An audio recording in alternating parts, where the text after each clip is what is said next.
Hi all welcome to football arena. ഇന്നലെ Saudi Arabian ലീഗിൽ നടന്ന മത്സരം സൂപ്പർ താരമായ ക്രിസ്ത്യാനോ റൊണാൾഡോ ബഹിഷ്കരിക്കുകയാണ് ചെയ്തിട്ടുള്ളത്. അതിൻ്റെ കാരണം നമുക്കെല്ലാവർക്കും അറിയാം. അതായത് അൽ നസറിൻ്റെ ഉടമസ്ഥരോടുള്ള പ്രതിഷേധ സൂചകമായിട്ടായിരുന്നു റൊണാൾഡോ മത്സരം ബഹിഷ്കരിച്ചത്. റൊണാൾഡോയുടെ അഭാവത്തിലും ഈ മത്സരത്തിൽ വിജയിക്കാൻ അൽ നസറിന് കഴിഞ്ഞിട്ടുണ്ട്.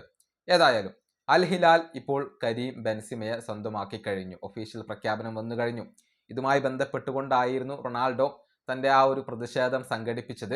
അതുകൊണ്ട് തന്നെ പല റിപ്പോർട്ടുകളും പറഞ്ഞത് ക്രിസ്ത്യാനോ റൊണാൾഡോ കരീം ബെൻസിമയ്ക്ക് എതിരാണ്, അദ്ദേഹം അൽ ഹിലാലിലേക്ക് വരുന്നതിന് എതിരാണ് എന്ന തരത്തിലുള്ള വാർത്തകൾ പ്രചരിച്ചിരുന്നു. ഇതിലെ നിജസ്ഥിതി ഇപ്പോൾ ഫാബ്രിസിയോ റൊമാനോ തന്നെ തുറന്നു പറഞ്ഞിട്ടുണ്ട്. അതായത് ക്രിസ്ത്യാനോ റൊണാൾഡോക്ക് കരീം ബെൻസിമയോട് പ്രശ്നങ്ങൾ ഒന്നുമില്ല.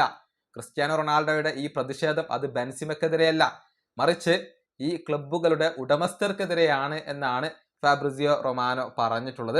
അതായത് പബ്ലിക് ഇൻവെസ്റ്റ്മെന്റ് ഫണ്ടിന് കീഴിലുള്ള ക്ലബ്ബുകളാണ് അൽ ഹിലാലും അതുപോലെ തന്നെ അൽ നസറും ഒക്കെ. എന്നാൽ അൽ നസറിനോട് ഇവർ വിവേചനം കാണിക്കുന്നു എന്നാണ് റൊണാൾഡോയുടെ ആരോപണം. വേണ്ടത്ര ഫണ്ടുകൾ അൽ നസറിന് നൽകുന്നില്ല, എന്നാൽ അൽ ഹിലാലിന് വാരിക്കോരി നൽകുന്നു. കരീം ബെൻസിമയെ കൊണ്ടുവന്നത് ആ ഫണ്ട് ഉപയോഗിച്ചുകൊണ്ടാണ്, അവിടെ ഒരു വിവേചനം കാണിക്കുന്നു എന്നാണ് ഇപ്പോൾ അൽ നസറും അതുപോലെ തന്നെ റൊണാൾഡോയും ഒക്കെ ആരോപിച്ചിട്ടുള്ളത്. അതുകൊണ്ട് തന്നെ പബ്ലിക് ഇൻവെസ്റ്റ്മെന്റ് ഫണ്ടിനെതിരെയാണ് റൊണാൾഡോയുടെ ഈ ഒരു പ്രതിഷേധം, അതല്ലെങ്കിൽ ഈ ഒരു പോരാട്ടം.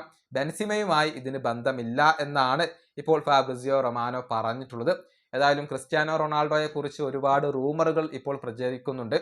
പോർച്ചുഗീസ് മാധ്യമമായ റെക്കോർഡ് പറഞ്ഞത് വരുന്ന സമ്മറിൽ റൊണാൾഡോ അൽ നസർ വിടാൻ സാധ്യതയുണ്ട് എന്നുള്ളതാണ്. യൂറോപ്പിലെ പല ക്ലബ്ബുകൾക്കും ഇപ്പോഴും ഈ താരത്തിൽ താല്പര്യമുണ്ട് എന്നാണ് പോർച്ചുഗീസ് മാധ്യമം റിപ്പോർട്ട് ചെയ്തിട്ടുള്ളത്. ഈ വീഡിയോ അവസാനിപ്പിക്കുന്നു. അടുത്തൊരു വീഡിയോ കാണാം.